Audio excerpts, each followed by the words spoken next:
आप अगर परमात्मा को पाना चाहते हो तो उसके कारण क्या है? क्यों पाना चाहते हैं हम परमात्मा को? तो सबके कारण अलग अलग रहते हैं। उसमें जो सबसे बड़े कारण मेरे सामने आए हैं, जितने सालों में भी मैंने पूछा और ऑब्जर्व किया है, तो सबसे बड़ा रीज़न आता है कि हमें कोई दुख ना आ जाए। यही है ना एक बड़ा रीज़न, कि ज़िंदगी जीते हुए हम बहुत डरे डरे से रहते हैं कि आज सब ठीक है, कल को ऐसा रहे ना रहे, क्योंकि हम अपने आसपास संसार को देखते हैं। एक छोटे बच्चे की ज़िंदगी अलग तरीके से शुरू हुई, बड़े हुए अलग, उससे बड़े हुए जिम्मेदारियां पड़ गईं, फिर उससे बड़े हुए बुजुर्गी में आ गए तो शारीरिक कष्ट, मतलब कुछ कुछ चलता रहता है। और कहीं ना कहीं परमात्मा को याद करने का एक बड़ा रीज़न जो है वो बन जाता है कि हमें दुख ना आए, कष्ट ना आए। फिर जब इंसान इस ज़िंदगी को जी लेता है, उसको समझ आनी शुरू हो जाती है। बुजुर्ग होना उसके लिए ज़रूरी नहीं है। ज़िंदगी में कई ऐसे एक्सपीरियंस, ऐसे अनुभव हमारे साथ हो जाते हैं, हमें छोटी सी एज में समझ आना शुरू हो जाता है कि ये ज़िंदगी जैसे हम संसार को देख रहे हैं जीते हुए, शायद इतनी नहीं है। इससे कुछ और गहरा मतलब है, इसका कोई और डीप मीनिंग है इसका। होता है ऐसे कई लोगों को फील? आप हाथ खड़ा करेंगे जिसको लगता है कि ज़िंदगी जीना सिर्फ ये जो दिख रहा है इतना ही नहीं है, इससे ज़्यादा भी है कुछ, है ना? तो ये अक्सर वैसे उन लोगों के साथ होता है जो ना कुछ चोटें खा लेते हैं अपनी लाइफ में, ठोकरें खा लेते हैं, कड़वे अनुभव, जिनके दिल टूटते हैं। मोस्टली कहते हैं ये जो एक्सपीरियंस हमें संसार में होते हैं ना, इनसे डरो मत, इनकी वजह से अपनी ज़िंदगी में कड़वाहट मत भरो, क्योंकि कहीं ना कहीं परमात्मा की एक ब्लेसिंग है। वो चोट उसी को देता है बड़ी, उसी को कष्ट बड़ा देता है जिसको उसने बड़ा करना होता है, अपने मार्ग पे लाना होता है। छोटे बच्चे को कोई जिम्मेदारी नहीं देता और घर के बड़े बच्चे को हर जिम्मेदारी दी जाती है। तो जब आपके ऊपर कोई कष्ट आता है, कुछ भी आता है, उसका मुकाबला करो, जो भी आपको ठीक लगता है करो, लेकिन दिल के अंदर ये उम्मीद, ये आस कभी मत छोड़ो कि मैं अकेला छोड़ दिया गया हूँ। दुख मिल रहा है तो सोचो तुम परमात्मा की नज़र में हो ज़रूर कहीं ना कहीं, ठीक है? और दूसरा रीज़न कि परमात्मा मिलेगा तो ही हम इस मरने, जीने, बार बार जन्म लेने के चक्करों से निकल सकेंगे। ये दो मेन रीज़न मेरे सामने आते हैं। दुख, दुख किसी भी तरह का हो सकता है, हेल्थ का, पैसे का, रिश्तों का, कुछ भी। और मैं ये आपको फिर कह रही हूँ, मैं हर बार कहती हूँ कि जब हम अभ्यास करते हैं, जब हम सिमरन करते हैं, जब हम परमात्मा का नाम लेते हैं, हम उसको पुकारते हैं, तो हमारा कुछ भी पर्पस रहता हो, उसके अलावा हमें बहुत सारे फ़ायदे मिलते हैं। आपको पता है, कल ही मेरी किसी से बात हो रही थी और बड़ी अच्छी एक बात मुझे उसमें सुनने में आई।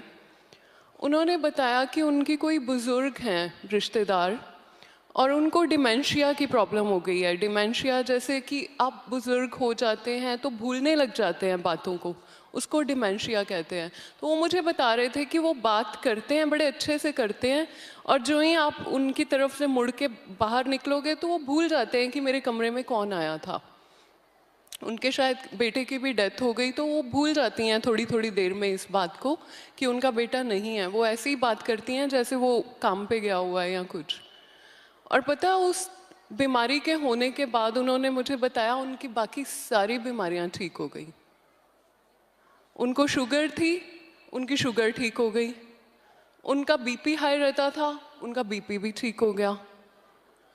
फिर मुझे यही बात समझ आई, फिर मेरे मन में आया मैं आपको ये एग्जाम्पल ज़रूर दूंगी कि कहीं ना कहीं हमारी प्रॉब्लम्स, हमारे दुख हमारी सोच से शुरू होते हैं। हमारा माइंड इतना पावरफुल है, इतना स्ट्रॉन्ग है कि इसका होना जहाँ हमारी ज़िंदगी में ज़रूरी है, वहीं अगर हमने इसको हावी होने दिया तो ये हमें बीमार कर सकता है। ये हमारी लाइफ में एक्चुअली वो प्रॉब्लम्स ला सकता है जो है नहीं। हम इमेजिन करते रहते हैं, जिस चीज़ का कहते सिमरन करो वो चीज़ आनी शुरू हो जाती है। और सच बताना, आपके दिमाग में ज़्यादातर चलता क्या है?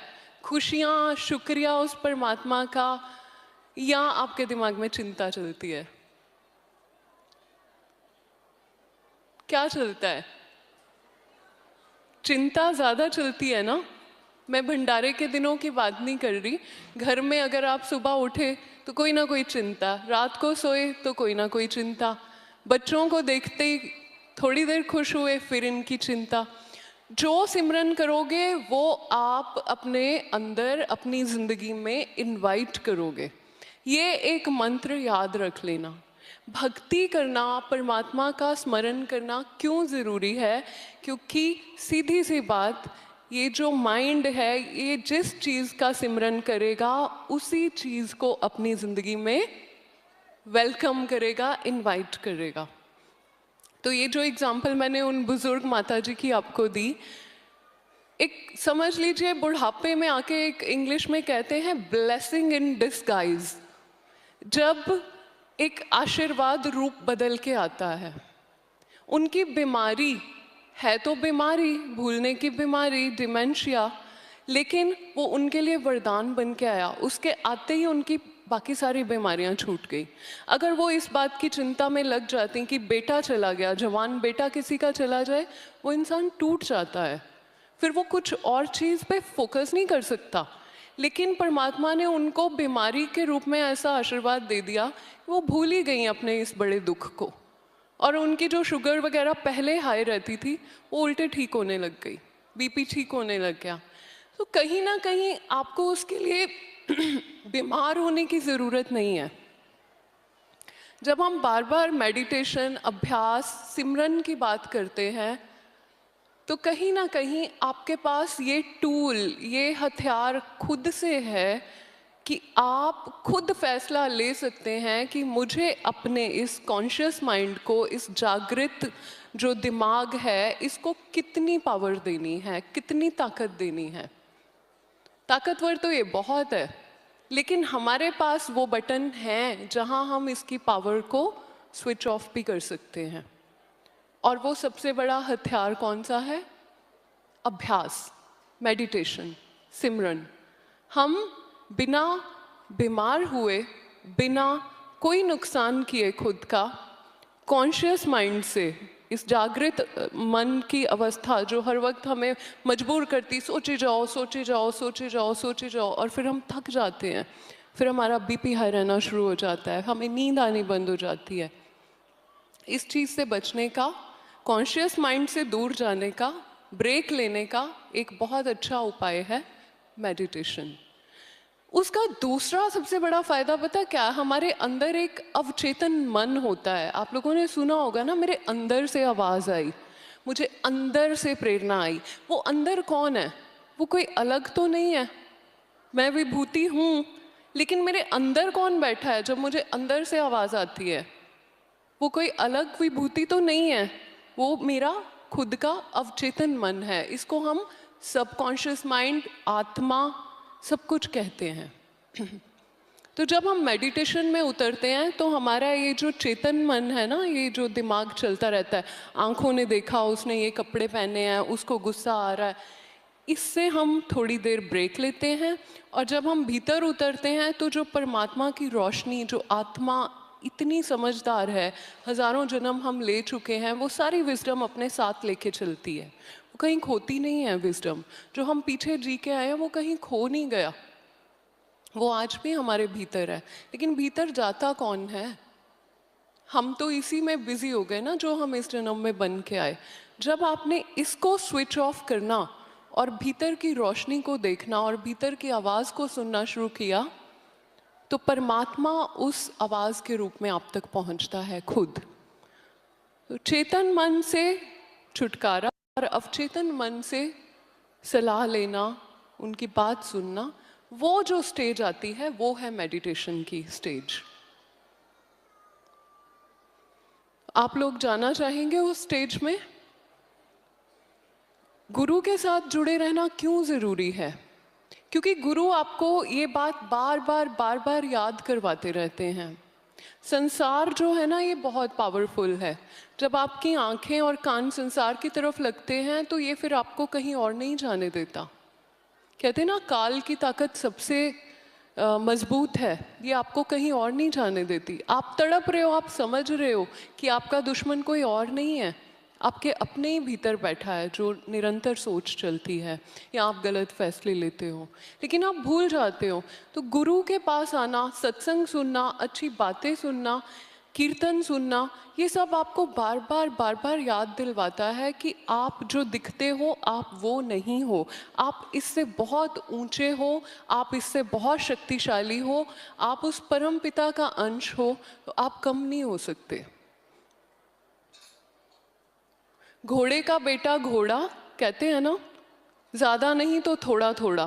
तो जब हम उस इतने ऊंचे परम पिता की संतान हैं, तो क्या हम में अच्छे गुण नहीं हैं? हैं। और हम बार बार इस माहौल में, गुरु के पास, सत्संग में, कीर्तन में खुद को यही रिमाइंड करवाने आते हैं। यही हमारी सक्सेस है सत्संग सुन के, कि अगर हम खुद पे वर्क करना शुरू कर दें, हम खुद को थोड़ा सा तराशने लग जाएं, तो हम चमक सकते हैं, हम उसे पा सकते हैं, हम वही बन सकते हैं। ठीक है, यही मुझे आपको कहना था। और परमात्मा को जब आप याद करते हो ना, एक होश रखा करो, परमात्मा को ढूंढना बंद कर दो। परमात्मा वो नहीं है जो आपने किसी कैलेंडर में परमात्मा देखा है, परमात्मा वो भी नहीं है जो किसी पेंटर ने आपको पेंटिंग करके दिखा दिया, परमात्मा वो भी नहीं है जो आपने किसी फेसबुक पे फोटो में देखा है। ये सब हमारे चेतन मन की कल्पनाएं हैं। परमात्मा को ढूंढना बंद करके परमात्मा को पहचानना शुरू करो। ये दो वर्ड्स का फर्क याद रखना। परमात्मा को ढूंढने जाओगे तो नहीं मिलेगा, परमात्मा को पहचानना पड़ता है। जब जब आप पे प्रॉब्लम आती है, आप उसका स्मरण करते हो, आपको लगता है वो आपको ऐसे ही छोड़ देता है, इतना लापरवाह तो नहीं हो सकता वो आता है आपकी हर प्रॉब्लम का सॉल्यूशन लेकर, लेकिन वो अलग से चमकते हुए कपड़े पहन के अलग से नहीं आता, वो हम लोगों के बीच में ही कहीं आता है सॉल्यूशन। तो मैं महाराज जी से पूछती रहती हूँ, तो उन्होंने जैसे कल मुझे ये एग्जाम्पल दिया, अब मैंने तो पहचाना ना कि मुझे तो ये परमात्मा का ही एक एग्जाम्पल आया है, जो वो भाई साहब ने मुझे बात बताई अपनी बुजुर्ग माता जी की। मैंने तो उस बात को पकड़ लिया कि मैं परमात्मा से मांग रही हूँ रोज़। तो मुझे बहुत अच्छा जवाब आ गया कि तुम्हारा अपना ही माइंड जो है, यही तुम्हें बीमार भी करने की ताकत रखता है, और यही तुम्हें हीरा बनाने की, तराशने की और परमात्मा में मिलाने की ताकत भी रखता है। अब ये तो अब आपके ऊपर है कि आप कौन सा रास्ता चुनते हो, और अभ्यास उसका सबसे बेस्ट रास्ता है, सेवा, सिमरन, सत्संग, कीर्तन। तो आज आइए हम सिमरन की तरफ चलते हैं। परमात्मा हमें जब ये मौका देता है और इतने सारे अपने प्यारे साधकों के साथ, अपने भक्तों के साथ देता है, तो एक बार उसका शुक्रिया करना बनता है, क्योंकि इतनी सारी आत्माएं जब भी उसको मिलके पुकारती हैं तो उसके घर तक आवाज़ जाती ही जाती है। और ये मौका आप खड़े होके घर में बोलो, गली में, मोहल्ले में बोलो, कोई नहीं आपकी बात सुनेगा। थोड़े लोग मिलेंगे आपको, लेकिन बहुत लोग नहीं मिलेंगे। तो आज इतनी इतनी महान पवित्र आत्माएं हमारे साथ बैठी हैं, आज हम सब मिलके उसका नाम पुकारेंगे, क्यों नहीं सुनेगा? दौड़ के आएगा वो। पहचानना आपने है, किसी भी रूप में आ सकता है। इसीलिए महाराज जी ने सरबत का भला और दास धर्म से जाया ना, कि एक दूसरे से प्यार करो। अगर आप भक्ति करते जा रहे हो और एक दूसरे के लिए आपके मन में प्यार नहीं है, रिस्पेक्ट नहीं है, तो आपकी भक्ति कहीं ना कहीं अधूरी है। तो हर लेवल पे अपने आप को और अच्छा करते जाओ।